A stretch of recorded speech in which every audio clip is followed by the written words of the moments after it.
Bad dreams, huh? It's just that you were shouting in your sleep, loud, and not in a good, this is private way either.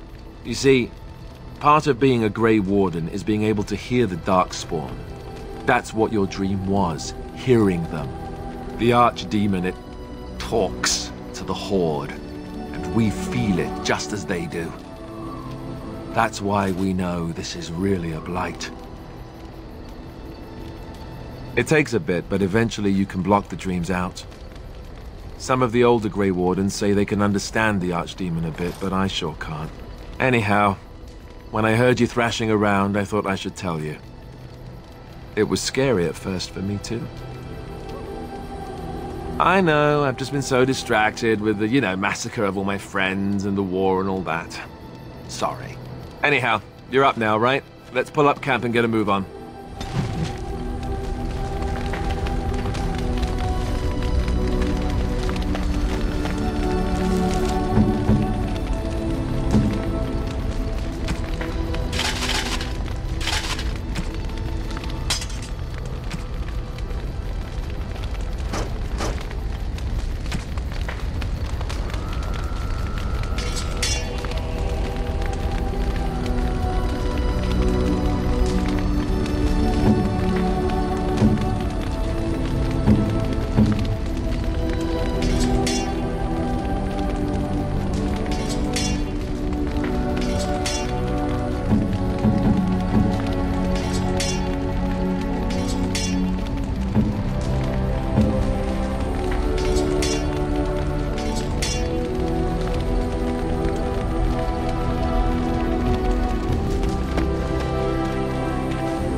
Good to see you, my timely rescuer. Bodon Fennick, at your service once again. I saw your camp and remembered the kind offer that you made the last time. I'm perfectly willing to offer you a fine discount for the inconvenience of our presence. How does that sound? Good? Yes? Anything, everything, but all of the finest quality. No cheap trinkets here. And my boy Sandal happens to be a bit of a hand with enchantments. Oh, yes. Sadly, it also makes us a target for bandits and the like. If there were spare hands to hire as... Wonderful. Thank the kind lady, won't you, boy? Thank you, kind lady. We won't be a bother to... Hello. The boy's a bit simple, but he's rather good with enchantments. One of those tranquil fellas actually called him a... What was it now? A savant. I had no idea such a thing existed. He can fold lyrium into almost any weapon or piece of armor, though naturally it's a process that some of the master smiths back in Orzammar will perform. But my boy here is just as adept at it. Isn't that right, boy? Enchantment! And there you have it.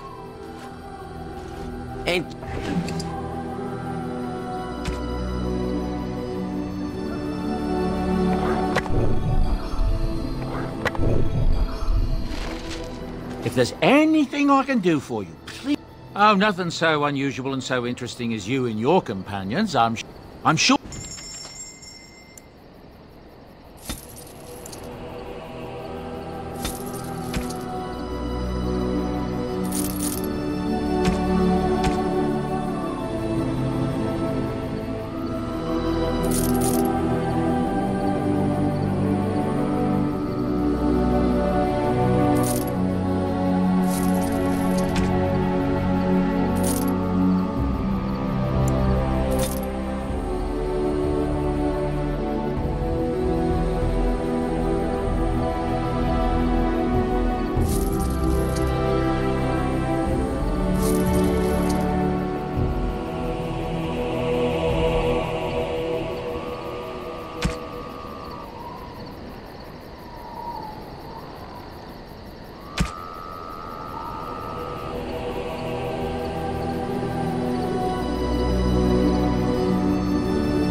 I'm sure...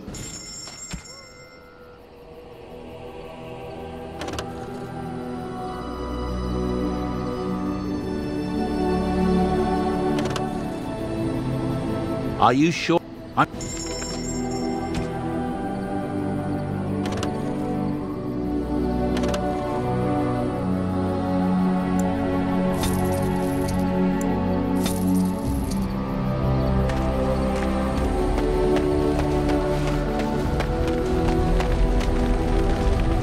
What do you wish of me?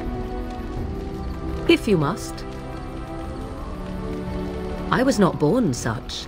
'Tis a skill of Flemeth's, taught over many years in the wilds. The chastened have tales of we witches, saying that we assume the forms of creatures to watch them from hiding. When a child is alone and separate from his tribe, that is when we strike, dragging the young boy kicking and screaming to our lair to be devoured. A most amusing legend. Changing her form, certainly. Devouring lost children, I cannot say. She has not done it in my experience, though in truth my lifespan is but a fraction of her own. Why do you ask? Is there something specific you wish to know? The form of an animal is different from my own. One may study the creature, learn to move as it does, think as it does. In time, this allows one to become as it is. I gain nothing by studying another human. I already am the same as they are. I learn nothing. So the answer is no, my human form is the only one I possess. Anyone with sufficient will, but the act of transformation is a magical one. 'Tis a spell and thus requires a mage's talents. Indeed, you could learn the spells required if I cared to teach you. No? 'Tis not unheard of in the remote corners of the world. There are traditions of magic outside of the circle of magi, despite what those mages would have you believe. Some of these traditions are old, indeed, passed down as carefully guarded lore from one generation to the next. The zealots of the chantry would uproot all such practitioners if they could. But as luck have it, some still exist. My mother is such a one. I'm shocked that you think so, being a mage of the circle as you were. But perhaps you felt a little like a caged bird as well, caught within that dark tower.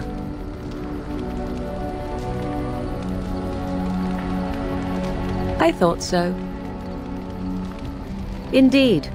Have you an opinion on my abilities, then? Am I an unnatural abomination to be put to the top? A most practical opinion. Far more so than any man I have spoken to. But enough of such talk, What do you wish of me? If you must. Well, that depends, does it not? What does she seem to be?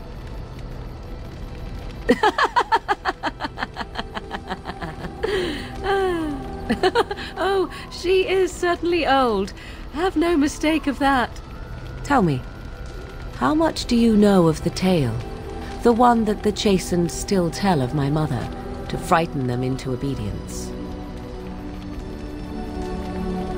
I can relay what Flemeth once told me herself, and you can decide whether or not 'tis the truth, if you desire. As the tale is sung by the bards, there was a time when Flemeth was young and beautiful, a fair lass in a land of barbarian men, the desire of any who saw her. Many centuries before this land was even named Ferelden. The tales say that Flemeth fell in love with Osen the bard and fled the castle of her husband, the dread Lord Conabar, and that he swore vengeance for her infidelity. In truth, my mother claims that 'twas Osen who was her husband, and Conabar the jealous lord who looked on from afar. Lord Conabar approached young Osen and offered him wealth and power in exchange for his lovely wife, and Osen agreed. Aye, it was. 'Twas Flemeth who suggested the arrangement in the first place.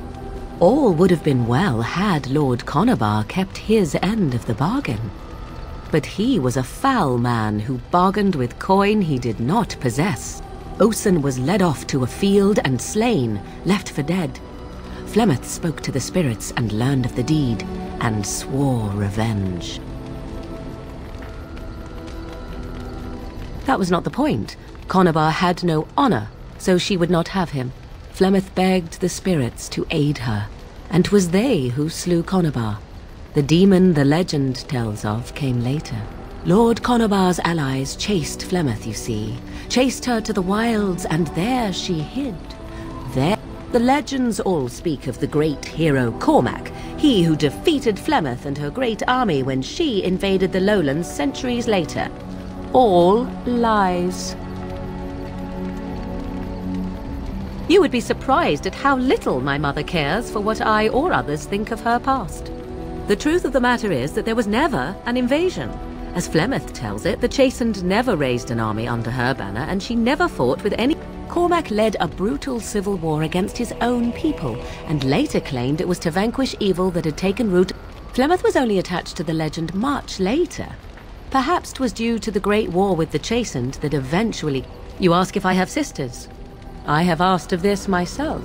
The stories tell of many witches of the wilds after all, not just the one.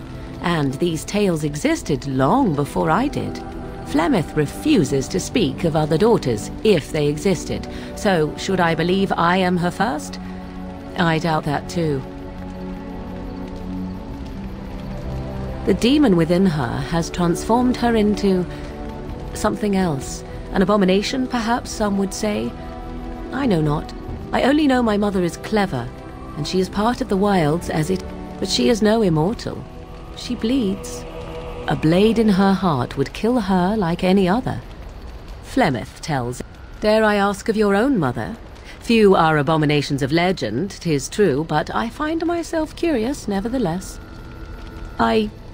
Nothing. I wish to know nothing. I find...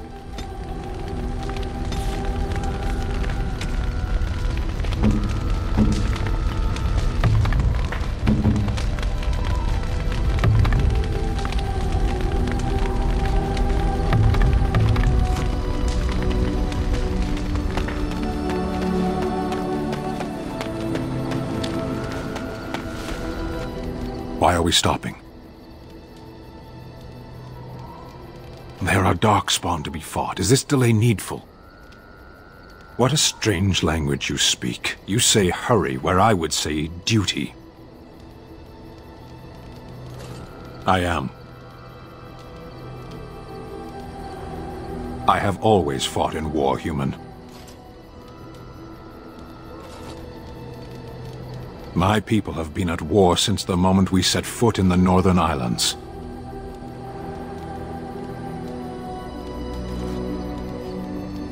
It is not the native humans we fight. The enemy is everywhere. The jungle itself, vipers, hunting cats, even some of the flowers can kill the unwary. And always there is the Imperium and the Talvashoth.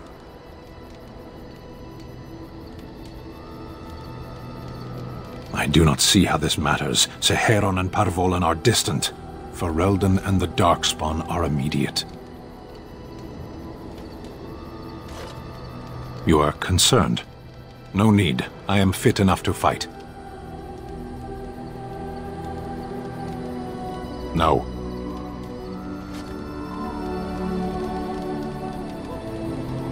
Get used to disappointment.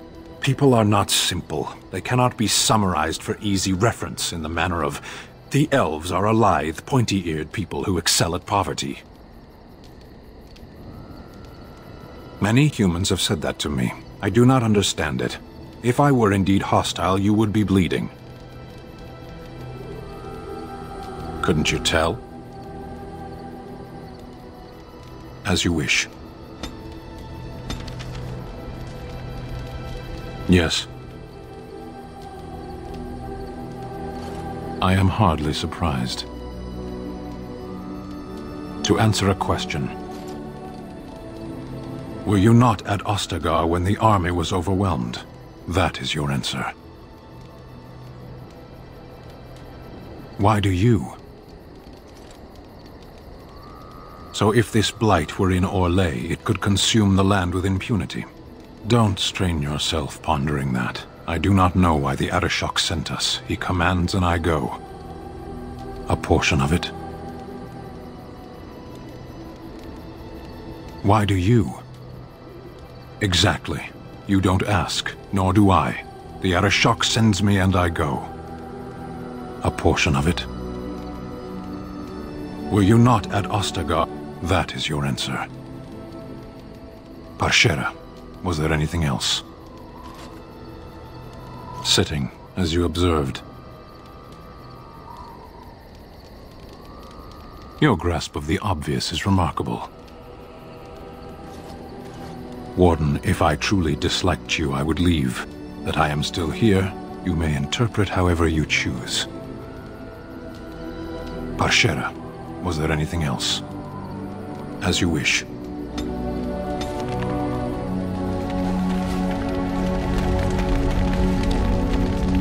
Yes? Well, here I am. What is meant by someone like me?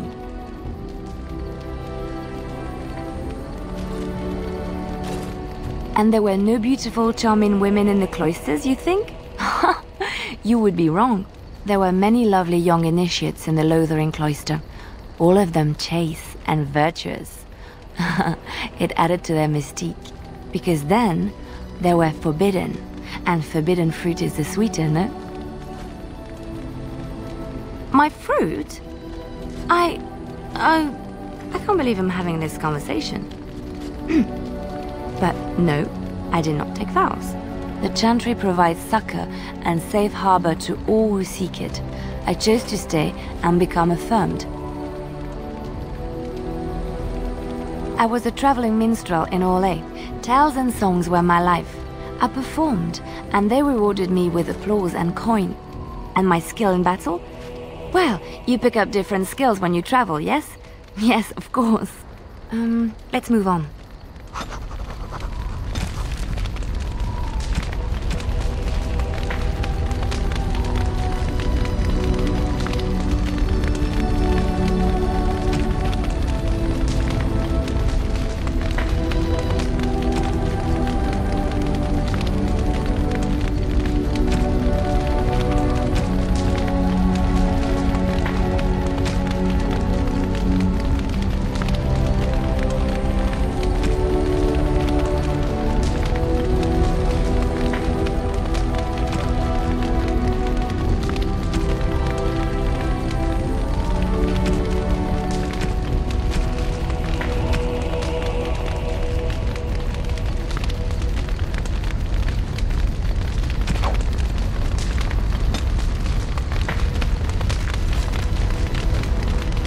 What do you need?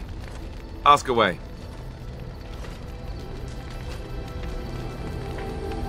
Oh, did I say that? I meant that dogs raised me. Giant slobbering dogs from the Anderfells. A whole pack of them, in fact.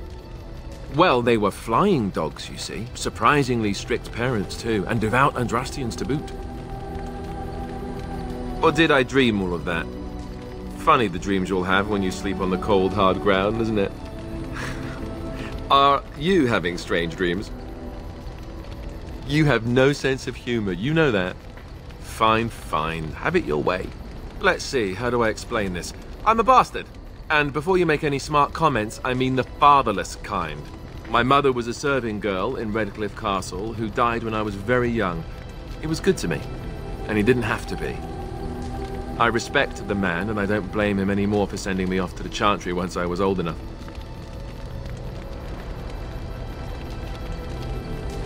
Arleman eventually married a young woman from Orlais, which caused all sorts of problems between him and the king because it was so soon after the war.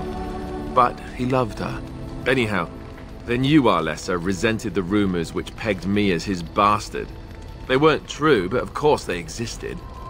The Arl didn't care, but she did. So off I was packed to the nearest monastery at age 10, just as well. The Arlessa made sure the castle wasn't a home to me by that point. She despised me. I suppose you're right. I wasn't raised as the Arl's son. I I remember I had an amulet. Stupid, stupid thing to do. The Isle came by the monastery a few times to see how I was, but I was stubborn. I hated it there, and blamed him for everything. And eventually, he just stopped coming. And raised my dogs. Or I may as well have been, the way I... All I know is that the Isle is a good man, and well loved by the people. Anyway, that's real. What do you need? Ask away. Same way you did. You drink some blood, you choke on it, and pass out. You haven't. I do my best. What can I say? Let's see, I was in the Chantry before. I trained for many years to become a Templar, in fact. That's where I learned most of my skills. You're telling me I was banished to the kitchens to scour the pots more times than I can count. And that's a lot. I can count pretty high. The Grand Cleric didn't want to let me go. Duncan was forced to conscript me, actually, and was she ever furious when he did. I thought she was going to have us both arrested. I was lucky. I don't know. Maybe. When he came looking for recruits, I just remember praying fervently to the Maker that he would pick me. I'll always be thankful to Duncan for recruiting me. If it hadn't been for him, you know, I wouldn't have.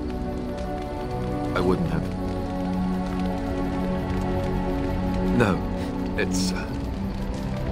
I'm sorry. I shouldn't be. It's fine. He died a hero. They all did. Come on, let's go. I think I'm done talking. What do you need? You don't have to do that. I know you didn't know him as long as I did. I should have handled it better. Duncan warned me right from the beginning that this could happen. Any of us could die in battle. I shouldn't have lost it, not when so much is riding on us, not with the Blight and I'd like to have a proper funeral for him. Maybe once this is all done, if we're still alive. I don't think he had any family to speak of. I suppose he did. It probably sounds stupid, but part of me wishes I was with him, in the battle. I feel like I abandoned him.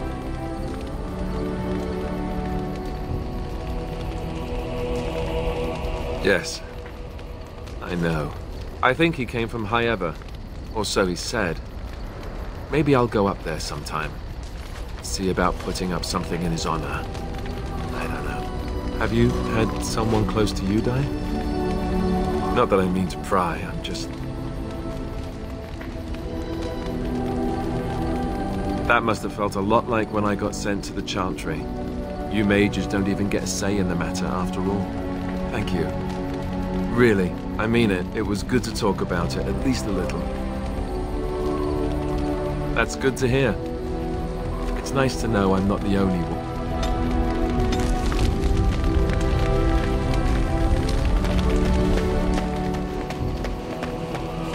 You're a hard woman to find. Where are my manners? The name is Levy Dryden. Did Duncan ever mention me? Levy of the coins? Levy the trader? Really? He never told you of old Levy? We've known each other for years. But here I am carrying on while you have a blight to stop. Don't want to waste your time. But you see, Duncan promised that together we'd look into something important for the Wardens. And for me. But poor Duncan's... well, no more. A tragedy it is, at that. But I know he would want his work carried on. His pledge fulfilled.